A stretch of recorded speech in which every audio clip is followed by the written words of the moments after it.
Hello, everybody. Welcome to Everything in Moderation podcast. We have Danny and Patrick here today, and Danny has a topic that he would like to discuss today, and we're going to listen in and give our feedback. So, Danny, take it away. So today I'm going to be giving an interesting perspective. We're always usually talking from, left side and the right side here and having a little discussion and sometimes debate on it. But today I'm going to be trying to come together using the ultimate capitalists to try to see if we can find some common ground. So today I will be talking about a book that I recently read, at least the topics within that book, called Common Sense, The Investor's Guide to Quality, Opportunity, and Growth by Joel Greenblatt. So Joel Greenblatt is the a famous hedge fund manager of Gotham Capital Asset Management, I think is what it's called. And in that 20 years that he ran that hedge fund, he had a year-over-year average return of 40%. Now, to give you an idea about how absurd that is, if you gave Joel Greenblatt $1 million and said, do whatever you did for those 20 years, you would be $829 million richer today after those 20 years is done. So that's just nuts. That's nuts to think about. And that's just the power of compounding. So, another thing of Joel Greenblatt I love and I've read before is this book. This book's called The Little Book That Beats the Market. And why I like this book so much is because it basically can be read by a child. Like, it's so simple to read. And it gives you like a value investing perspective, how to do it. And then it also, towards the end of the book, gives you literally an automatic process you can follow to be a value investor and legitimately beat the market. When he back tested the strategy using a what it called Bloomberg terminal to see if this worked, I think he back tested for 30 years ago. It beat the market. Is on average, which is insane. 90% of like actively managed funds by people that are looking at this stuff constantly in finance don't beat the market. So the fact that he made an automatic book that did that within that past 30 years, of course, I don't know if this will happen again, but has a good track record. The fact that he could even accomplish his task is pretty tremendous. So this gives you an idea just how smart this guy is in general. But let's see his his perspective on some political opinions. So I'm going to start with some subjects, and then I want to see what you guys weigh in. So the first one he talked about is alternative certification. So he looked at the problem of colleges in America, and that there's a lot of student debt out there, and a lot of kids or like students come out of college and aren't even working a college job. Right? They got a marketing degree. Now I'm working at McDonald's. So, having that level of debt just to not even get a good value out of it is pretty absurd. So he wanted to find a solution to this. So his solution was for those without access to an expensive degree, he has an accreditation system that will show what a candidate has necessary skills needed for that job market. So it would be like taking a certification, really. Right. And then you get training on that one job. And then after that accreditation, then you would go and work the job. You would be qualified to work the job. And this is particularly why he wants this to happen, is because, the flexibility is essential in a world where which, skills change rapidly, and if you look back since the 1900s, or not the 1900s, 19th century or 20th century, really, 40% of Americans worked on farms. Now it's 2%. So a lot has changed since back then and now. So I think colleges should also change. So what do you guys think about that? You think that's a pretty bipartisan reform? I love certifications. I think in all seriousness now, I always recommend, just for people that are actually going to college, to always attempt some sort of certification that's in their field, because the thing is if you look at it from like an economic perspective, right? Over the past couple like decades, we've seen an increase of people that get a college degree, right? So the supply of college degree holders are up, Therefore, the demand is a little lower now because everyone has a degree. Well, mostly. But so now with these certifications, it helps because it can set you apart from other people in your class or in other schools in that field. So it kind of helps level the playing field, or at least show that you're a lot more serious about your career and you're willing to do like supplementary education to, build those extra more focused skills. And for people that, maybe you're looking to switch careers or switch industries, certification is also a good way to show that like you can apply or at least use what made you successful in your first field to then kind of use it to get into this maybe one field. Because like if you go from like marketing, right, marketing is its own thing, but then if you want to go into finance, you need a different skill set. So if you're applying to like a Morgan Stanley of sorts as a marketing major, but you're applying for a financial position, if they see a marketing degree, they're probably not going to buy that too much. But if you have some sort of certification saying that you're maybe Bloomberg Terminal certified or capital markets certified or whatever certifications that are out there, there's a lot, but that would help at least show the potential employer that you have what it takes to actually perform and are teachable in that role. Yeah, I'm not in finance at all, not remotely close. My brother, who has a job in finance, was telling me, bro, if you want a job in my area, you can still get something along the lines if you have certain certifications, because that matters in a lot of ways just as much. And I'll give an example on where certifications really matter. Cybersecurity job, let's say, that is the largest growing, I would say, job sector, not in just in the United States, but in many other countries, like in India, so to speak, because it's such a large issue and just on many fronts of protection.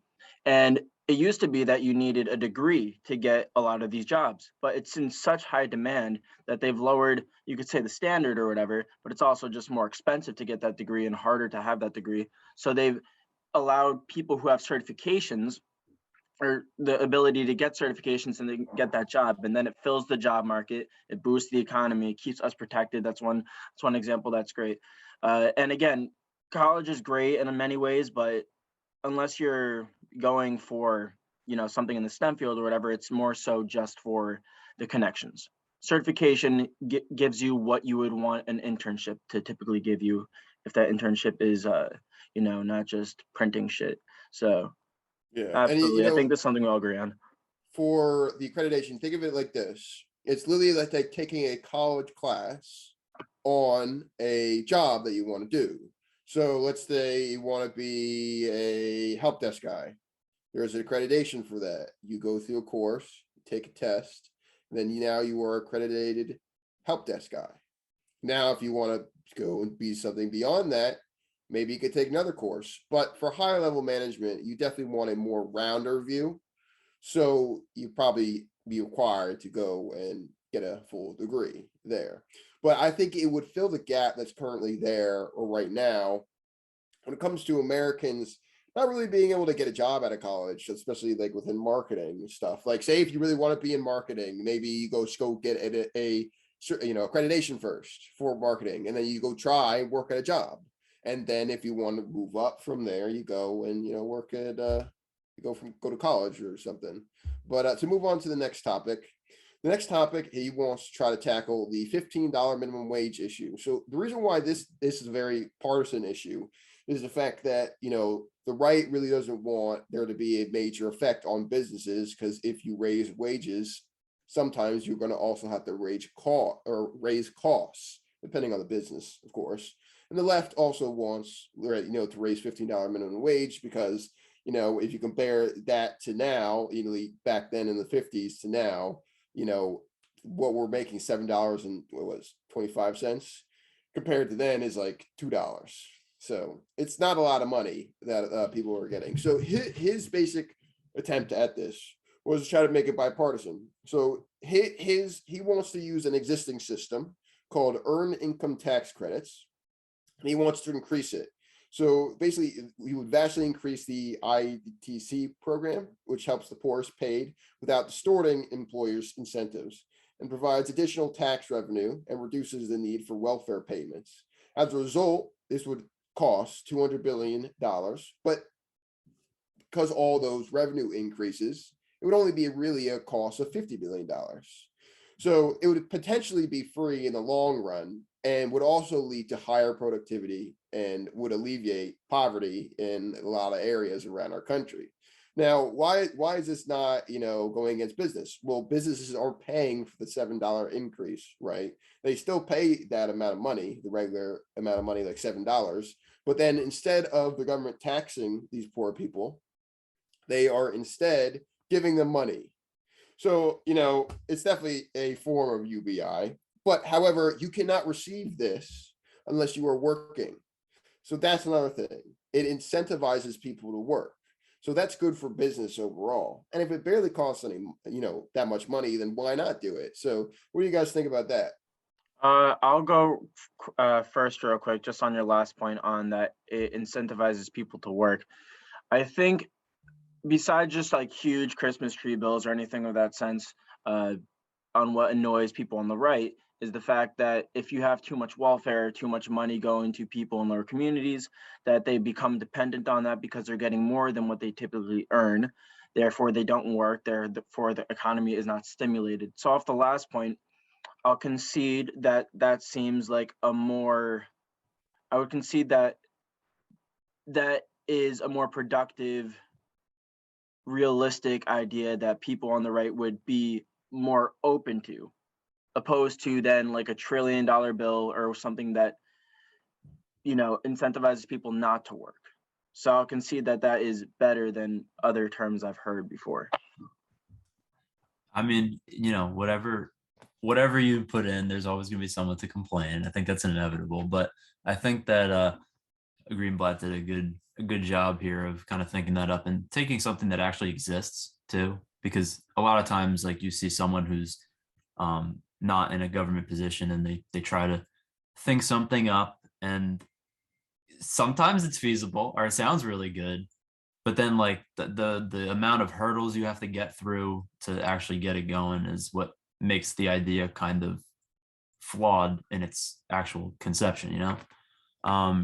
So I mean, I think that's good. I think that social welfare and all that, there could be a balance where people can still be, have their basic means to survive, but also have an incentive to work hard and, contribute to our economy. So I've always said that any social welfare that's like pro work is something that I would most likely definitely take interest in and learn more about it. So that was interesting that it ticks the boxes for both. Yeah, I Yeah. agree. The point is to get to the middle, to get both sides to at least find compromise, and I see that here. So And I'm I not would say angry. that this issue, especially, not just finds compromises, but solves both what the needs are for the right and the left. The left wants a $15 minimum wage. This satisfies this. The right wants to make sure that when welfare is handed out, that it's not going to people that aren't working. Well, you have to work to get this paid, to get IE or EITC. In order to even get it, you need to work. Now, it also intensifies, like, if right now we're going through a huge issue within labor. Now, how do we solve that? Well, if we put this in place, I guarantee you there's going to be a lot of people hurrying off to go work because then they'll make $15 an hour. So that's just one, food for thought. But we'll move on to the next topic, which is increasing skilled immigration. Now, this one might, fight a little bit. Okay. So immigrants have been one of the key founders of 51% of U.S. startup companies worth $1 billion or more. In fact, immigrants are twice as likely to start a business as native-born citizens. Research at Duke found that roughly 25% of U.S. technology and engineering firms have at least one immigrant as a founder. And the U.S. Chamber of Commerce believes that foreign-born STEM workers, science, technology, engineering, and math, account up for up to a quarter of U.S. productivity growth over the past 20 years. Of Fortune 500 companies, 216 were founded by immigrants of their children. This includes Google, Intel, Apple, Amazon, Pfizer, etc. So what does Greenblatt want to do with this information? Well, he wants to incentivize the foreign immigration program. So what he wants to do is allow STEM students, or people that have degrees in STEM, which means skilled laborers. They want them to be able to come here. And how it's worked, where the companies are going to be able to seek people, and this already happens on some level already now, but he wants to make it more open. So you might ask yourself, well, this could create competition between U.S. workers and immigrants.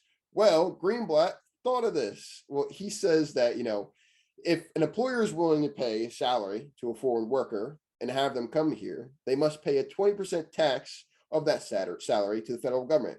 So this means the company needs to make a decision. Say if they want to hire a help desk worker for $60,000, they have a choice of an immigrant worker for $60,000, which they would have to pay a 20% tax. So what's 20% of 60? Let's just say, I don't even know, just say 6,000 or something. So they would have to pay 6,000 extra dollars. Well, if they found a equally skilled worker in the United States, guess what? The United States citizen is cheaper. So you would be hiring only because that immigrant is more skilled than the United States worker. So thank you, Christian. It's $12K. So they would have to pay $72,000 yearly for that immigrant worker instead of 60 for the United States worker. So that's where it incentivizes you to go pick, them over, a immigrant worker. So they also have the clause that if a worker completes 5 years working at a company within a span of 6 years, they immediately get a green card. So why is that? Well, if they work here for 5 years and have 5 years of experience, well, that's an even more valuable worker. So you want to be able to keep them and even turn them into an American citizen. And, this in general is just, almost, I would say, just completely brainless, right? And that, American workers have an advantage over these immigrant workers, specifically because they're cheaper in this instance. So what do you guys think about that? I think I like it. I would have one question though, because you know how a lot of like call centers now outsource. Well, they have a call center in like India, for example. We all know like the Indian call center Yes. people, but um Yeah. how could that be applied, if it could be applied for stuff like that? Because like that call center work, I mean, granted, you have to understand a lot of immigrants do the work that a lot of people here do not want to do. I would say call center is probably one of them. So hats off to India for doing that. But it still begs the question of like how, if companies still would like to outsource, which I think that they're going to do anyway, is there a way that they can kind of do something where the US government gets like sort of tax revenue or something from that? Because that's technically taking away American jobs. So one thing I would say is that the outsourcing and this legislation would be different in the part that they're hiring workers to go work at their company physically. Now, when it comes to, call centers, there's also a lot of, people that are in programming that work over in India that are outsourced. He didn't touch upon that subject, but it'd be interesting to see, how he would respond to that. If I were to take just wild guess, he said, please don't change the system, because he's a wild capitalist and does not want, these companies to lose any money. Yeah. So he'd probably support just the current system of outsourcing. Well, what kind of jobs are we specifying here? You said STEM earlier, or is just Yes, just STEM. Yeah, okay. I'm totally fine with this. I love immigration. I love all legal immigration. I love bringing new ideas, and I see nothing wrong with it at all. I think this guy is thus far like proving to be a pretty cool person, because he's backtracking on all the things I'm about to say. Hey, but what about this?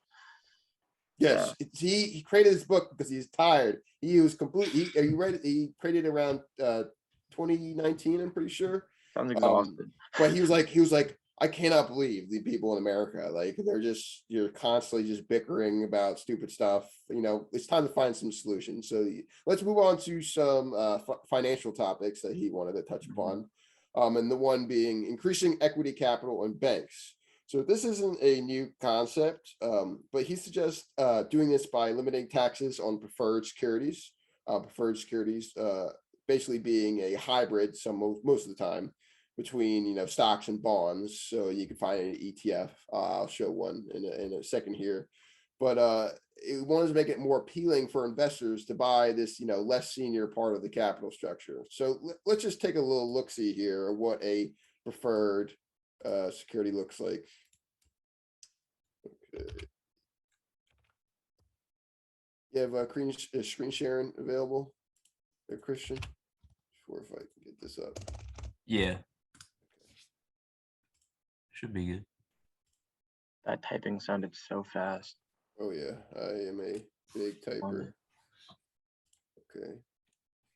So this is PGX, which is a invest preferred ETF. So let's go take a look at its history. Oh, get some performance. So this is history. So very decent returns. Nothing like too heavy, right? So it's definitely stable. But let's take a look at this yield. So I don't know if this is very accurate, but I know for a fact that it's 4.89 is the yield for this security.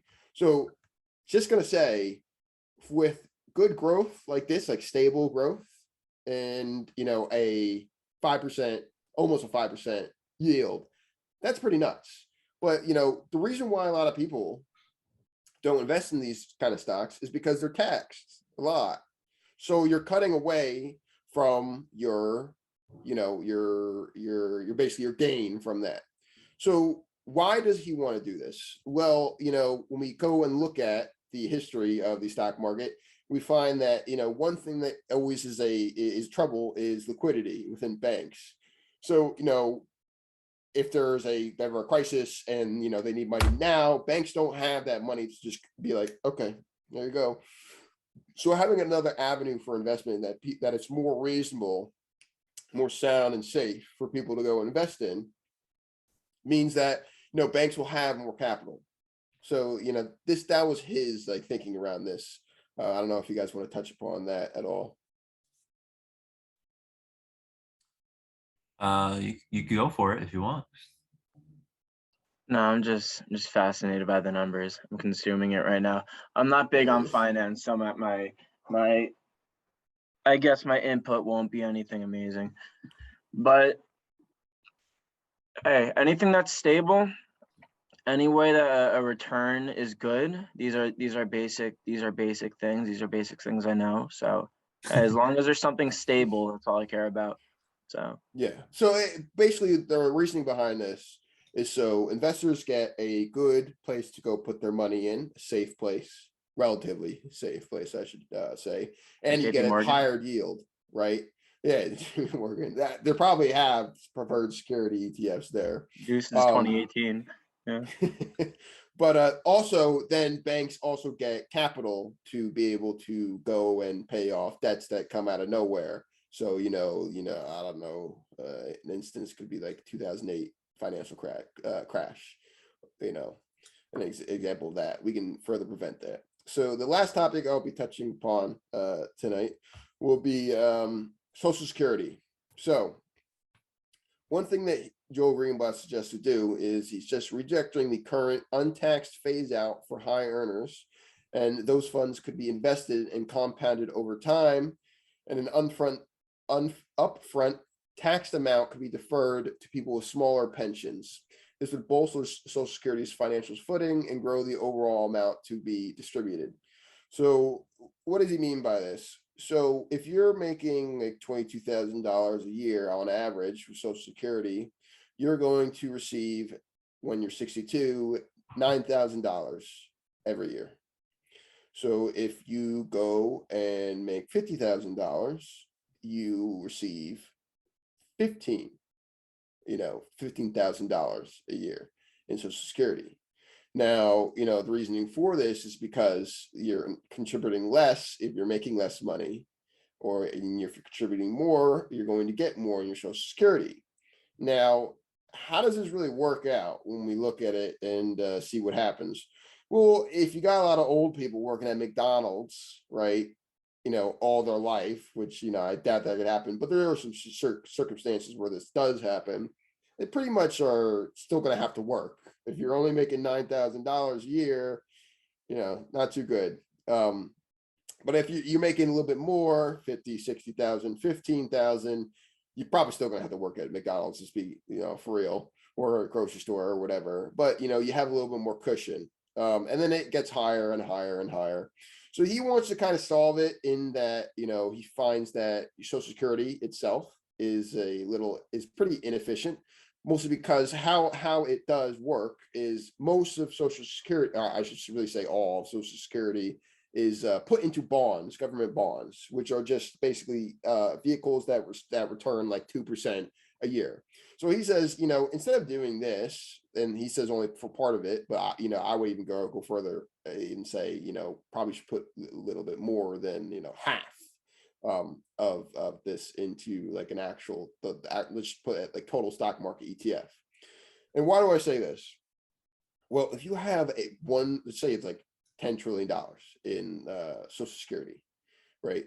And you put it in the market for 30 years, compounding that much amount of money, and then having people, slowly withdraw that would solve the issue that we're going to run into when the baby boomers, finally get into the age, and then we're paying their Social Security, and that Social Security is just going to run out, and we're going to have to, increase the amount of money that we put in.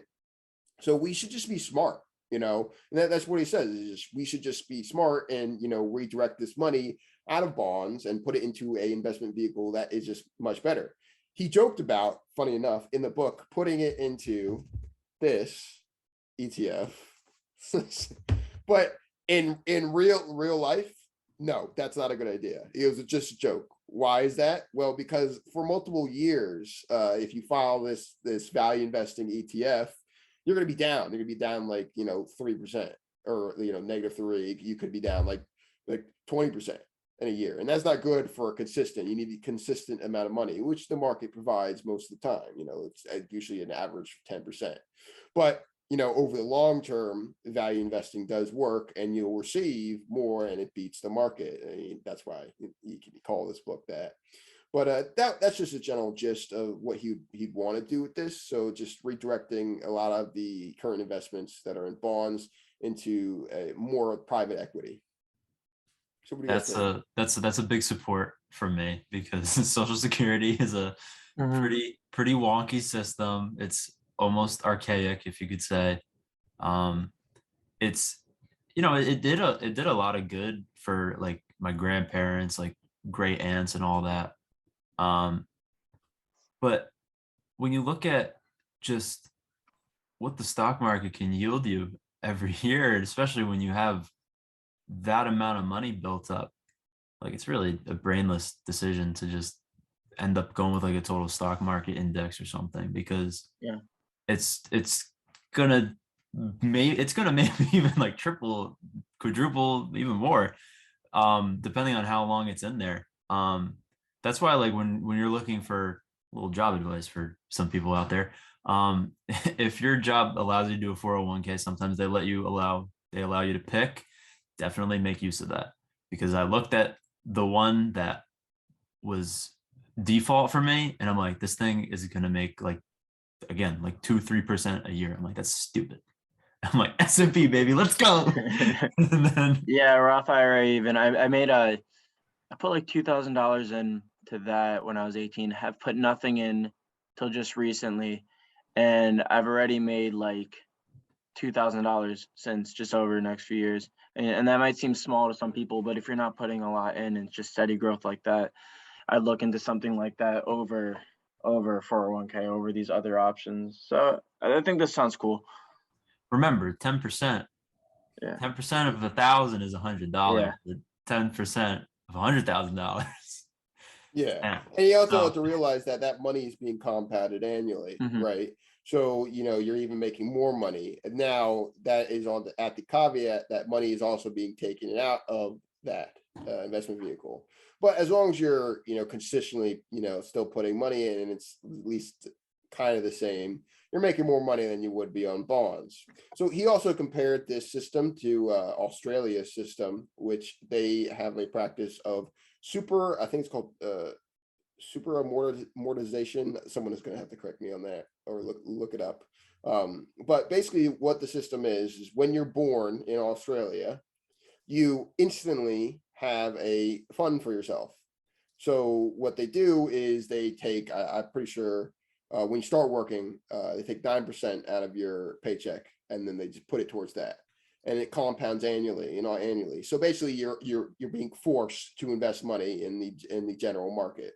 Super, I can't even pronounce that. Annuation. Yeah. But that process saves a lot. Like I think they have around $10 trillion overall in Australia. So what's the population of Australia?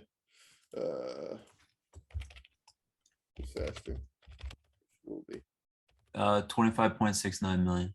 Yeah, 25.69 million. So $10 trillion split among that amount of people, decent amount of money, right? Okay. I don't know. I don't even want to try to calculate that out, but it's definitely a good idea. But in America, it's a bit unrealistic, just because we have a ton of people. But we can accomplish pretty much the same thing using Social Security. So that's just my little spiel. And I totally recommend. What were you saying, Christian? I think if I calculated it correct, it's like around 400,000 per person. Yeah. I trust any math answer, any calculation from someone wearing glasses. So yeah. Okay. I don't know if you would trust that, but that was just I literally just divided 10 trillion by 26. I rounded up. So that sounds pretty good to me. So I definitely recommend picking this book up. If you're not an investor, buy this book, go read it, and then go to the magic formula, and then check it out, because it definitely help you out. This guy is mad smart, and yes, this is kind of like an advertisement for the man. But I have to say, I'm so down to do that, just because the guy is incredible. He's definitely one of my role models in the financial world. He's a smart guy. As we just seen, he pretty much solved a lot of the issues in one book. That is, let's see how many pages this is. About 133 pages. He solved like 6 issues that Americans bicker about all the time, and politicians will not implement any of these ideas, sadly, because they just want to continue to bicker. But it's good to at least discuss them, right? And hopefully someone can pick it up. Yes, so that's a big thank you to Joel Greenblatt. I'll definitely be picking this book up soon. It was definitely the bipartisan reform, and I find that investors and economists give pretty good insight on how to actually fix some problems, because when it really comes down to it, politicians aren't economists. They aren't investors. They don't understand a lot of stuff that maybe someone that's more analytical, in a sense, can see very easy faults and work to diagnose them. We'll have to talk about this one. Things. Yeah, we'll have to talk about this one book that I read over the summer. Similar nature. It was an economist though, and he's more of like a progressive guy, but it was like progressive market reforms and all that, and how, I mean, pretty along the lines of the same as like we just talked about today. So we'll definitely be continuing this little like book review series, because this is fun. We learn a lot, and then eventually at some point I'll probably do a Xi Jinping review. I'll join you with that. Yeah, I'll join you. I'll they're just gonna be constant Chinese music playing in the background, and I'm gonna say propaganda. But yeah, we'll definitely keep these book episodes coming out, and then maybe if we could even get some authors on every once in a while, that'd be really cool. It'd be good for us. If you get it'll be Joel good for them. Joel Brady, I'm passing out. I'm passing out on camera. I'm gonna spam Hey. him after this. And Christian, you're working on some stuff yourself, so you might as well just share some of the knowledge with us later, since we're Yeah. talking about China. We could have a book review of my book. But just an information, yeah, it's been good Yeah. so far what you sent. So All right.